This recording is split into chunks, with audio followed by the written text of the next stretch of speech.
मैं आशीष राठौर आपका फिर से एक बार स्वागत करता हूं। पिछले कुछ दिनों से राहुल गांधी की संसद भवन में किरकिरी हो रही है, वो अलग मामला है। चाहे वो अनुराग ठाकुर हो, सुधांशु त्रिवेदी हो या फिर बीजेपी के तमाम बड़े नेता, जिस तरीके से राहुल गांधी की क्लास लगा रहे हैं, जातिवाद को लेकर के जिस तरीके से मुद्दा जो बड़ा उठा है, उसको लेकर के जो जो पूरी तरीके से उनकी क्लास लगी है, ये कभी भूल नहीं पाएंगे।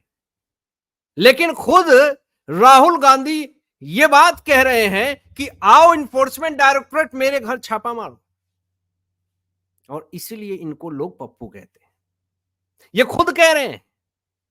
आपको भरोसा नहीं हो रहा होगा, जो बड़ी खबर आ रही है वो आपको बताते हैं कि राहुल गांधी ने ऐसी क्या कह दिया है, बड़ी बात कह दी है, और खुद ललकारा है इन्फोर्समेंट डायरेक्टरेट को।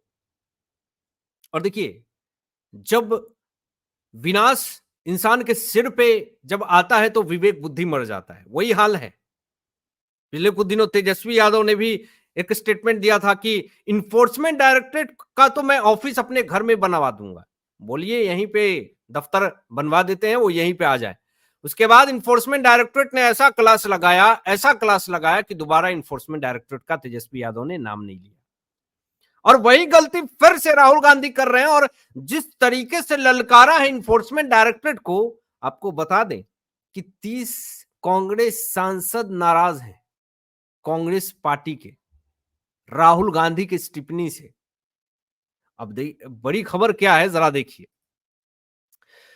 राहुल गांधी दावा कर रहे हैं दोस्तों कि अंदर ही अंदर बड़ी मीटिंग चल रही है। इन्फोर्समेंट डायरेक्टरेट जो है वो मेरे खिलाफ छापा मारने की योजना बना रही है। राहुल गांधी खुद ये बात पब्लिक्स कर रहे हैं, पूरी दुनिया को बता रहे हैं, और इन्फोर्समेंट डायरेक्टरेट को भी बता रहे हैं कि आओ मेरे घर पे आओ, छापा मारो। दोस्तों, आपको बता दें, नेशनल हेराल्ड का मामला शायद आपको याद होगा।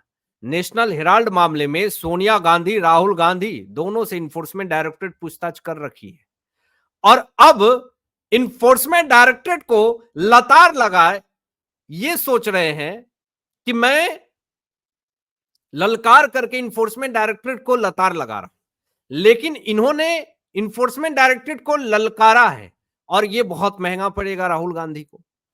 जरा देखिए, 3 पॉइंट्स, बड़े पॉइंट्स आपके सामने रख रहा हूं दोस्तों, और इस 3 पॉइंट्स में पूरा केस क्लियर हो जाएगा।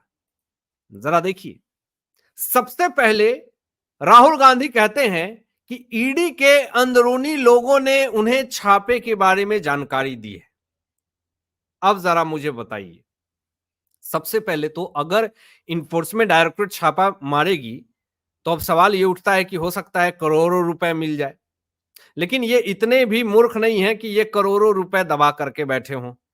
चलिए, लेकिन अब सवाल ये उठता है कि राहुल गांधी को अंदरूनी किस इंसान ने छापे के बारे में जानकारी दी।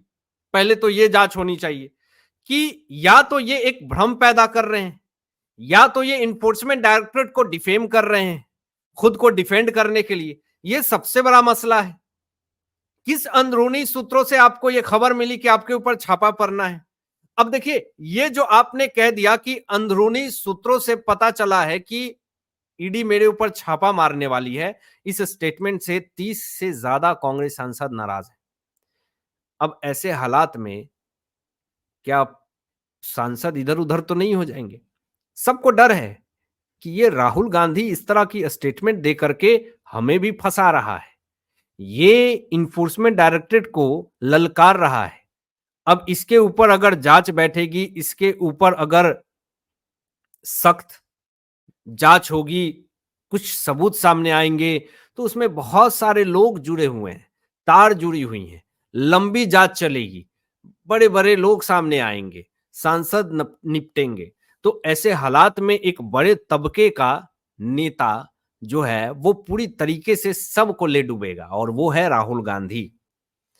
अब जरा देखिए दूसरी बड़ी पॉइंट, कि राहुल गांधी ने छापेमारी का सामना करने का इच्छा जताई। जी हां दोस्तों, ये खुद देख लीजिए, ये मैं नहीं कह रहा हूं, ये खुद राहुल गांधी इच्छा जता रहे हैं कि आओ इन्फोर्समेंट डायरेक्टरेट मेरे घर पे छापा मारो, मारो मेरे घर में छापा। ये खुद कह रहे हैं और न्याय के मंदिर में कह रहे हैं, संसद भवन में कह रहे हैं, मीडिया में कह रहे हैं, चारों जगह पे सब तरफ यही बातें फैला रहे हैं राहुल गांधी की आओ इन्फोर्समेंट डायरेक्टरेट मेरे घर में छापा मारो, मुझे दबोच लो, मेरा अब अंतिम निकट आ गया है समय, अब मुझे तो प्रधानमंत्री बनने से मैं रहा। तीसरी सबसे बड़ी पॉइंट, राहुल गांधी खुले दिल से ईडी का इंतजार कर रहे हैं। अब मुझे बताइए दोस्तों कि अगर राहुल गांधी खुले दिल से, खुले मन से इन्फोर्समेंट डायरेक्टरेट का इंतजार कर रहे हैं, तो फिर इन्फोर्समेंट डायरेक्टरेट क्यों देर करेगी? अब जब इनको मन है, मनसा है, तो फिर इन्फोर्समेंट डायरेक्टरेट आएगी और उसके बाद फिर इनका अच्छे से सुताई कुटाई सब कुछ हो जाएगा। जो इन्होंने सोचा नहीं था वो हो जाएगा। तो ऐसे हालात में राहुल गांधी के लिए एक बहुत बड़ी समस्या जो है वो उत्पन्न हो गई है और ये समस्या मैंने नहीं क्रिएट किया दोस्तों, खुद राहुल गांधी ने क्रिएट किया। अब जरा देखिए राहुल गांधी क्या कह रहे हैं, हंसी आएगी आपको उनके स्टेटमेंट पे सुन करके कि उन्होंने अपने वेरीफाइड ट्विटर हैंडल से ट्वीट किया और कहा कि स्पष्ट रूप से 2 in 1 का को मेरा चक्रव्यूह भाषण पसंद नहीं आया।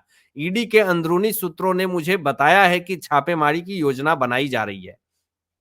पूर्व कांग्रेस अध्यक्ष ने कहा, मैं खुली बाहों से आपका इंतजार कर रहा हूं, चाय और बिस्कुट मेरी तरफ से।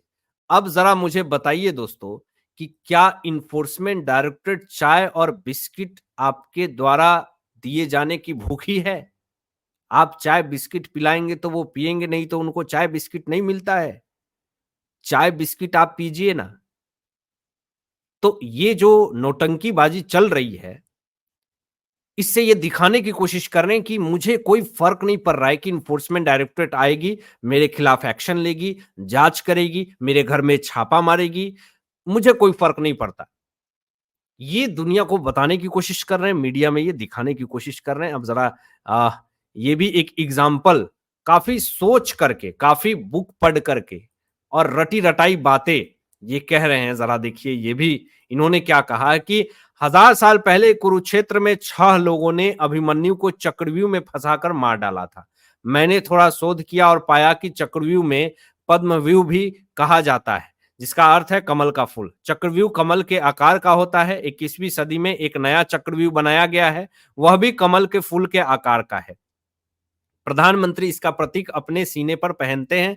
अभिमन्यु के साथ जो हुआ उससे भारत बर्बाद हो रहा है। युवा, किसान, महिलाएं और छोटे मझोले व्यवसाय बर्बाद हो रहे हैं। अभिमन्यु को 6 लोगों ने मारा था। आज भी चक्रव्यूह के केंद्र में 6 लोग हैं। आज भी भारत को 6 लोग नियंत्रित कर रहे हैं। नरेंद्र मोदी जी, अमित शाह, मोहन भागवत, अजीत डोभाल और अडानी अंबानी का नाम फाइनली ले ही लिया इन्होंने। दोस्तों सबसे पहले तो आप ये समझ लीजिए कि अडानी अंबानी का नाम लिया तो इसलिए शायद अंबानी के बेटे की शादी में राहुल गांधी नहीं गए, पहली चीज। दूसरी चीज कि ये जो आज ये जो मुद्दा उठा रहे हैं युवा, किसान, महिलाएं और छोटे मझोले व्यवसाय की का मुद्दा उठा रहे हैं कि बर्बाद हो रहे हैं ये वो, जब कांग्रेस की सरकार थी तो फिर यह मुद्दा क्यों नहीं उठाया था? तब इनको युवा, किसान, महिलाएं और छोटे मझोले व्यवसाय के बारे में क्यों नहीं दर्द उनकी क्यों नहीं दिख रही थी? आज जब सरकार नहीं है, 3-3 बार से आप बहुमत तक नहीं पहुंच पा रहे, बहुमत तो छोड़ दीजिए 3 डिजिट तक नहीं पहुंच पा रहे हैं, ऐसे हालात में आप कैसे सत्ता में आने की सोच रहे हैं? और आप अभिमन्यु का चक्रव्यूह मत एग्जांपल दीजिए। ये रटी रटाई और स्क्रिप्टेड साफ तौर पे दिख रही है। इससे साफ तौर पे पता चलता है कि आप जरूर सनातन का एग्जाम्पल देकर के लोगों के दिलों में थोड़ी जगह बनाने की कोशिश कर रहे हैं, लेकिन ये पूरा तरीके से आधा अधूरा एग्जाम्पल है। तो इससे देखिए ये पता चलता है कि इनकी मंशा किस तरफ है और ये देश को किस तरफ ले जाना चाहते हैं।